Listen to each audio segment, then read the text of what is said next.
Hello, Alongbe, Minglaba, Mingla Nane Kimba, Mingla Nyani Kimba Chido, Nigomon Mamia, Sura Diniara, Tongzandai, Jano, Karo Jano Babe, Au My Ba, okay, Dinile, Alongan Queen with Dwabuyan, Ingani Sabi Twelare, Sura Dini Ingani Twela Yene, Dini Jano go Putare, Messidi go Jano Piambi Sede, Ekama Jano go meet her. အရာလေးတစ်ခုရှိတယ်ဆိုတော့အဲ့ဒီမိကိုမဖြေခင်မှာပေါ့နော်ကျွန်တော်ကိုဒီအခုကျွန်တော်ပြောပြနေတဲ့အရာတွေကျွန်တော်စပြီးဒီလုပ်နေတဲ့ social media မှာလုပ်နေတဲ့အရာတွေကိုပေါ့နော်ကျွန်တော်ကိုဝေဖန်တယ်လို့ပြောမလားတုံးတက်ပေးတဲ့ညီကိုမောင်နှမတွေအတွက်လည်းအထူးကျေးဇူးတင်တယ်audience ကို respect ပေးတယ်တချို့အရာတွေကတော့တိတ်ပြီးတော့အဲ့လိုရှင်းလင်းတော့အရှိတဝင်းရှင်းပြထားတာတော့မရှိပေမဲ့ဆိုလိုတဲ့အဓိပ္ပာယ်ကိုနော်ရောက်ပါတယ်ဆိုပြီးမှပေါ့နော်ရောက်ပါတယ်အထူးကျေးဇူးတင်တယ်ဆိုပြီးမှဖော်ပြလာတယ်ပြောပြလာတယ်ဒီຢာအတွက်ကျေးဇူးတင်တယ်ဆိုပြီးမှပေါ့နော်ကျွန်တော်ကိုအားပေးတဲ့အရာတွေနော်ရေးလာတယ်ဒီအဖြစ်လဲခွာရတယ်ဆိုတဲ့အကြောင်းအရာတွေပေါ့နော်ရေးလာတဲ့ညီကိုမောင်နှမတွေအတွက်လည်းအထူးကျေးဇူးတင်တယ်လို့ပြောချင်ပါတယ်။ဘာဖြစ်လို့လဲဆိုတော့ကျွန်တော်ကိုအဲ့လိုပြောပေးအားဖြင့်ရေးပေးခြင်းအားဖြင့်ပေါ့နော်ကျွန်တော်ရဲ့လိုအပ်ချက်တွေအားနည်းချက်တွေကိုကျွန်တော်ပြန်လည်ပြီးပြုပြင်နိုင်မှာဖြစ်တယ်။ခါလျာမှာကင်မရာနဲ့အဲ့လိုအမြဲတမ်းအကျင့်သားမရတဲ့ခါမှာကျွန်တော်တို့ပြောချင်တဲ့စကားလုံးတွေပြောရမယ့်အကြောင်းအရာတွေကကျွန်တော်တို့ကင်မရာနဲ့မြင်လိုက်တဲ့အခါမှာเนาะကိုဗီဒီယိုရိုက်ထားတယ်ဆိုပြီးမှအတိစိတ်ဝင်တဲ့အခါမှာကျွန်တော်တို့ကစကလုံးတွေပျောက်သွားတာဖြစ်တယ်ပြီးရင်ကျွန်တော်ကချင်လူမျိုးဖြစ်တဲ့အခါမှာဗမာစကားပြောတဲ့အခါမှာတခါတလေ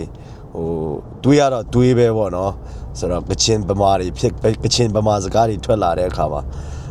တိတ်ပြီးတော့ကျွန်တော်အများအားပြန်နားထောင်တယ်ပေါ့เนาะကျွန်တော်ပြောတဲ့အရာတွေကျွန်တော် sharing လုပ်သွားတဲ့အရာတွေတူတယောက်ပေါ်မှာများအဲ့လိုထိခိုက်မှုများဖြစ်စေမလားနှုတ်ဘတ်တော်နဲ့ပြောတဲ့အခါမှာတော့တယောက်ကိုမဟုတ်ရင်တော့တယောက်ကိုတော့သူကတော့နှုတ်ဘတ်တော်ဟာတန်လျက်ကဲလို့တက်တဲ့အခါမှာထိရှတာတော့ရှိပါတယ်ဒါပေမဲ့ကောင်းသောထိရှခြင်းမျိုးပဲဖြစ်မယ်လို့ကျွန်တော်ယုံကြည်တယ်ပေါ့နော်ကျွန်တော်ဆက်ပြီးတော့ကြိုးစားပါမယ်ဆိုတော့ဒီနေ့ဟုတ်ပြီဆိုတော့ဒီနေ့မေးခွန်းလေးကိုကျွန်တော်ဖြေပေးခြင်းတယ်အဲ့ဒီမေးခွန်းကတော့ဗာလဲဆိုတော့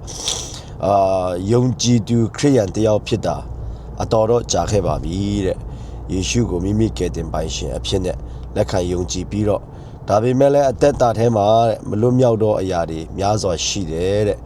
စူးစမ်းပြီးလှုပ်တဲ့အခါမှာလည်းတဲ့ပို့ပြီးတော့ဒီဆိုးလာတယ်ပေါ့နော်အဲ့ဒါဘလို့ဖြတ်တန်းရမှာလဲဆိုတော့မိကွန်း wow this is me ဒီမိကွန်းကတော့တကယ် topic ဖြစ်တယ်ကျွန်တော်တို့လူတော်များကြုံရတဲ့မိကွန်းလည်းဖြစ်လိမ့်မယ်ကျွန်တော်ကိုယ်တိုင်လည်းကြုံရတယ်ကျွန်တော်ယေရှုခရစ်တော်ကိုနော်နမိတ်လက္ခဏာနဲ့အရင်စတင်ပြီးတကယ်နမိတ်လက္ခဏာတကယ် miracle နဲ့ဖျားကိုတွေးခဲ့ပြီးတော့ဗောနော်လုံးဝ wow မယုံနိုင်စရာမရှိဘူးငါအတွက်သူများမယုံခြင်းတွေသူများအတွက်မဟုတ်ခြင်းတွေငါအတွက်ဟုတ်တယ်လို့လက်ခံယုံကြည်ပြီးတော့တခါလားကျွန်တော်အသက်တာထဲမှာနေ့ရက်တိုင်းသွားလာတဲ့အခါမှာနော်ကျွန်တော်လောကကြီးတဲ့ဖြတ်တန်းတဲ့အခါမှာကျွန်တော်တို့အထဲမှာရှိတဲ့မလွတ်မြောက်တဲ့အရာတွေများစွာကျွန်တော်တို့ဆက်ပြီးတော့ကျွန်တော်ဖြတ်တန်းတယ်ဥပမာဆိုရင်ကျွန်တော်ဆိုတောက်တာကြိုက်တယ်ဗောနော်ဘီယာတောက်တဲ့အရာကိုဆိုရင်ကျွန်တော်တော်တော်လေးကိုstruggle လုပ်ခဲ့ရတယ်စူးစမ်းလေပိုတောက်လေဗောနော်တရက်ပဲခံတယ်လို့ပြောရမှာဗောဆိုတော့တရက်တောင်မခံပါဘူးတကယ်တော့ညနေမနေ့ညဆိုရင်ညနေပိုင်းရောက်လာပြီဆိုရင်တောက်ချင်လာတဲ့အခါမှာယေရှုနာမ၌ဆိုပြီးပြောရင်းနဲ့ယေရှုနာမ၌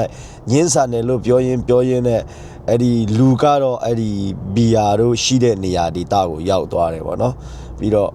အရင်တော့ကတော့လေးလုံးတောက်တယ်အရင်တော့ကတော့ဒါဘူးကြီးတောက်တယ်ဆိုရင်ဒီနေ့ကတော့ဘူးတေးပဲတောက်မယ်ဆိုပြီးမှin the name of Jesus တာနောက်ဆုံးပဲဆိုပြီးမှကျွန်တော်ဘူးအဲ့လိုယူသွားတယ် အဲ့ဒါတောက်ပြီးတဲ့အခါမှာ limit မပြည့်လို့ဆိုပြီးထပ်တောက်တယ်နောက်ဆုံးပြောမယ်ဆိုရင်တော့ပိုတောင်မှအရင်ပုံမှန်တောက်နေကြအချိန်စားထက်တောင်ပိုပြီးများတောက်ဖြစ်သွားတာတောက်ဖြစ်သွားတဲ့ရက်တွေပိုများတယ်ပြီးတဲ့အခါမှာဘာဖြစ်လဲဆိုတော့တောက်ပြီးတဲ့အခါမှာပျော်လားဆိုတော့မပျော်ဘူးဗျတန်ရှင်တော်ဝန်ကြီးတော်ကအမြဲတမ်းစကားပြောတဲ့အခါမှာမပျော်ဘူးမျက်ရည်ကြားရတယ်ဒီနေ့ကတော့နောက်ဆုံးပဲ limit လည်းပြည့်သွားပြီလေနော်မျက်ရည်တွေကြားပြီ you need to နော်ဒီနေ့ကတော့နောက်ဆုံးပဲနောက်မလုပ်တော့ဘူးနော်နောက်မလုပ်တော့ဘူးဆိုပြီးမှဝင်ချတောင်းပန်တယ်ဝင်ခံတယ်နော်ပြီးတဲ့အခါမှာမှမနေ့မိုးလင်းworship တွေလုပ်ဘုရားနဲ့အချိန်ယူစံစာတွေဖတ်ပြီးငါဟာဒီကနေလွတ်မြောက်တော့သူဖြစ်တယ်လို့ပြောတယ်ဒါပေမဲ့ညနေအချိန်ရောက်လာပြီဆိုရင်လည်းဒီတိုင်းပဲပြန်ပြီးတော့ဖြတ်တန်းသွားတယ်ဆိုတော့ဒီတိုင်းပြန်ပြီးတော့အဲ့လိုပဲလှုပ်ဖြစ်တယ်ဒီလမ်းကြောင်းကိုပဲသွားဖြစ်တယ်ဆိုတော့မလို့ကျွန်တော်စူးစမ်းအားဖြင့်မလုပ်နိုင်ဒါပေမဲ့ယေရှုခရစ်တော်လက်ဝါးကတိုင်တော်မှာပြီးစီးခြင်းအမှုအရာထဲမှာနော်ဒီယုံကြည်ခြင်းအားဖြင့်ပဲကျွန်တော်တို့ကတွာလာနိုင်တယ်ဆိုတော့အရာမှာကျွန်တော်ဒီနေ့ topic ပေါ့နော်အရာအရှိကြီးတော့မပြောတော့ဘူးဆိုတော့ဘယ်ထဲမှာလဲဆိုတော့မာကုထဲမှာပေါ့နော်မာကု9ထဲမှာပြောထားတဲ့အကြောင်းအရာယေရှုကတောင်ပေါ်ကနေပေတရုနဲ့တပည့်တော်အချို့နဲ့ဆူတောင်းပြီးဆင်းလာတဲ့အခါမှာလူတွေကယုံရင်ဆန်ခတ်ဖြစ်ပြီးမှဖြစ်တဲ့အခါမှာယေရှုရောက်လာတယ်ဘာဖြစ်ကြလဲပြောတဲ့အခါမှာနော်မွေးဒီစမြုပ်ပြန်ပြီးမှနော်စမြုပ်ပြန်ပြီးမှလူအမြုပ်ဒီပါဇက်ထဲကအမြုပ်ထွက်ပြီးမှနတ်ဆိုးဆွဲတဲ့လူကိုတွေ့တဲ့အခါမှာယေရှုကဘာဖြစ်ကြလဲပြောတဲ့အခါမှာနော်နောက်ဆုံးshort to the point ပေါ့နော်ယေရှုကယေရှုကိုတွေ့တဲ့အခါမှာနတ်ဆိုးကလည်းထွက်သွားတယ်လို့ယေရှုကသူတို့ကိုမေးတယ်ပေါ့နော်ဒီအကြောင်းအရာဘယ်လောက်ကြာပြီလဲလို့ဒီဖြစ်ပျက်ကိုဘယ်လောက်ကြာပြီလဲလို့သူ့ရဲ့ဖခင်ကိုမေးတဲ့အခါမှာကလေးရဲ့ဖခင်ကဒီအကြောင်းဒီလိုဖြစ်တာကတော့မွေးစကနေကနေဖြစ်တယ်လို့ပြောတယ်ဆိုတော့မွေးစကနေကနေသူဖြစ်ပေမဲ့ဒီကနေ့ဒီအသက်အရွယ်ကြီးတိုင်အောင်နော်အသက်ရှင်ခြင်းနဲ့ဒါယေရှုနဲ့တွေ့တဲ့အချိန်ထိအသက်ရှင်ခြင်းနဲ့အတူနော်ဒါပြန်လဲကြမှာရတော့ခွင့်လွတ်ချင်းခွင့်ကိုရတယ်เนาะအဲ့ခါမှာနောက်ထပ်ဒီယေရှုကမေးတဲ့အခါမှာတင်ယုံကြည်နိုင်တယ်လို့မေးတဲ့အခါမှာဒီလူရဲ့ဝန်ခံချက်ပေါ့เนาะယုံကြည်ပါတယ်ပေါ့เนาะကိုတော့ကိုယုံပါတယ်ယုံကြည်နိုင်တဲ့နှလုံးသားကိုလည်းကိုတော့ပဲပေးပါဆိုပြီးသူဆုတောင်းတယ်နောက်ဆုံးတော့ဒါအနာရောဂါငြိမ်းချင်းထဲကနေလွတ်ချင်းခွင့်ရသွားတယ်ပေါ့နော်ဒီအကြောင်းအရာကိုတပည့်တော်တွေကလည်းစိတ်ဝင်စားတယ်ကျွန်တော်တို့တွေထုတ်တာမရဘူးပေါ့ကိုတော့ဘလို့ဖြစ်တာလဲလို့ပြောတဲ့အခါမှာကိုတော့အစာရှောင်ခြင်းဆုတောင်းခြင်းမှတပါဒီအရာမတတ်နိုင်ဘူးလို့ပြောတယ်ကျွန်တော်တို့တွေအသက်တာထဲမှာဒီကနေ့ကျွန်တော်တို့မလွတ်မြောက်တဲ့အရာတွေသင်ခရစ်တော်ကိုရရဲ့သားနဲ့နော်တည့်ရဲ့သက်တာထဲမှာမလွတ်မြောက်တဲ့အရာတွေရှိကောင်းရှိပါလိမ့်မယ်ဒီအရာတွေကိုစူးစမ်းပြီးမှဖယ်ဖို့မလုပ်ပါနဲ့စူးစမ်းလေစိုးလေပါပဲနောက်ဆုံးခဏတော့တောက်တဲ့အကြောင်းကိုပြန်ပြောမယ်ဆိုရင်ကျွန်တော်လေးအမှုတော်ဆောင်အဖြစ်နဲ့ရက်တီလာတဲ့အချိန်ထိပြီးဖခင်ရဲ့စကားတန်ကိုကြားလို့နော်လကားနေရင်ထိုင်ရင်ကိုယ့်ကိုရှောက်ပြီးမှအမှုတော်ကအရန်ဆောင်မယ်ဆိုမှတက်လာတာမဟုတ်ဘူးဒါပေမဲ့ဖခင်ရဲ့အတန်တွေကြားပြီး yes amen ဆိုပြီးမှနမိတ်လက္ခဏာတွေနဲ့တစ်ခုပြီးတစ်ခုဖခင်ရဲ့ဆွဲခေါ်ခြင်းမာဆာခြင်းကျေးဇူးပြုခြင်းလက်တော်ထဲမှာနဲ့အတူအမှုတော်ထဲမှာရောက်လာတဲ့အချိန်မှာပြင်လေဒီနေ့ဒန်ဒီနေ့ကမိသားစုတွေကိုတွားပြီးဆုတောင်းဆရာလဲဆရာငါရဲ့ဒီဆိုင်တဲ့ငါနဲ့သက်ဆိုင်တဲ့ငါရဲ့စာဝိနေရေးနဲ့ဆိုင်တဲ့လုပ်ငန်းတွေလည်းငါပြီးပြီဒီနေ့တော့ငါခဏလေးနားယူလိုက်မယ်ကိုအရန်တနာပြီးပေါ့နော်ဘီယာလေးငါတဘူးလောက်တောက်ပြီးမှငါအိတ်မယ်ပေါ့တကယ်မလား rest ယူမယ်ဆိုပြီးမှလုပ်တဲ့အခါမှာဘီယာဖောက်ပြီးမှပဲတောက်လိုက်ရသေးတယ်တိတ်မကြသေးဘူးလာပြီးတော့တကားလာခောက်တယ်တကားဘဲလာတီးတယ်ကြည့်လိုက်တော့ယုံကြည်သူမိသားစုတွေဖြစ်နေတယ်ကျွန်တော်တောက်ထားပြီးမတွေ့ရဘူးတခါတဲ့အခန်းထဲဝင်ပုံးပြီးမှမအိတ်ပေးပဲနဲ့အိတ်ချီအောင်ဆောင်ပြီးအိတ်သွားရတဲ့နေ့ရက်တွေတောင်ကျွန်တော်ဘဝမှာကျွန်တော်ဖြတ်တန်းခဲ့ဘူးတယ်ဒါပေမဲ့ဂျေဇူးတော်ကပဲဖခင်ရဲ့မေတ္တာတော်ကပဲ ဖခင်ရဲ့မေတ္တာမျက်မှောက်တော်ထဲမှာတာ၍နီးကပ်စေတယ်သူနဲ့ပဲပျော်မွေ့တက်လာတဲ့အခါမှာခင်ဗျာလို့နော်ခင်ဗျာလို့မကောင်းတာတွေခင်ဗျာကြိုက်ပါတယ်ဆိုတဲ့အရာတွေလို့ဒါပေမဲ့အဲ့ဒီခင်ဗျာကြိုက်ပါတယ်ခင်ဗျာဆွဲလန်းပါတယ်ဆိုတဲ့အရာတွေထက်လေဖခင်ရဲ့မျက်မှောက်တော်မှာနော်စိန်ရတဲ့အရာဖခင်ရဲ့မျက်မှောက်တော်နဲ့ဖခင်ရဲ့